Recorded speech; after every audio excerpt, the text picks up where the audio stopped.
রনু সবার সামনে বলে আজকে কেউ আড়ালে অ্যান্টিক জিনিস পাচার করছিল, সেটা সরোজিনী দেখেছে, ওর ফোনে ভিডিও করা আছে। এরপর সরোজ ফোনের ভিডিও দেখাতে গেলে ফোনটা খুঁজে পায় না। তারপর রনু অপমান করে সরোজকে কথা শুনিয়ে বাড়ি থেকে বের করে দিতে গেলে সেই মুহূর্তে রাগিনী বলে ওঠে সরোজ কোথাও যাবে না, ওর চোখে মুখে আমি একটা সততা দেখেছি। আর সরোজকে বলে তুমি যে সত্যি বলছো এর প্রমাণ দেখাও। কিন্তু সরোজের কাছে ফোন না থাকায় কোনো প্রমাণ দেখাতে পারে না।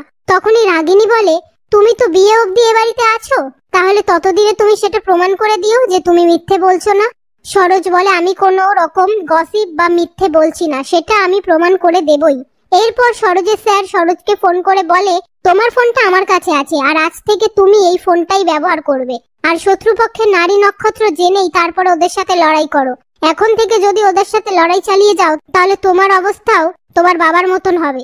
যা করবে সাবধানে করবে। এই বলে ফোনটা রেখে দেয়। রাত্রিবেলা ব্যাচেলার পার্টিতে রাতুল রাগিনীকে বলে তুই ওই মেয়েটাকে বাড়িতে থাকতে অ্যালাউ করলি কেন? রাগিনী বলে আগে তুই বল, তুই ওই গুন্ডাগুলোকে কেন বাড়িতে এনেছিলি? রাতুল বলে আমি কি করে জানবো, আড়াল থেকে সবটা দেখে নেবে। রাগিনী বলে আমি ওকে এ বাড়িতে রাখলাম কারণ ওর মনে কি চলছে সবটা আমরা জানতে পারবো। শহরে সবাই যখন রণদীপ চ্যাটার্জির বিয়ে নিয়ে ব্যস্ত থাকবে তখনই শহরের একটা পাকে সরোজিনী মৈত্রর লাশ পড়ে থাকবে। এরপর রাগিনী যে কৌশানীকে বিয়ের নিউজ কভার করার দায়িত্ব না দিয়ে সরোজকে দিলে, সেই নিয়ে কৌশানী সরোজকে অপমান করে কথা শোনায়। সরোজ বলে ম্যাম আমি সত্যি এইসব নিয়ে ভাবছি না, আমার অনেক কাজ আছে, দেরি হয়ে যাবে, আমি আসছি। কৌশানী বলে আমি তো তোকে আর কাজ করতে দেব না।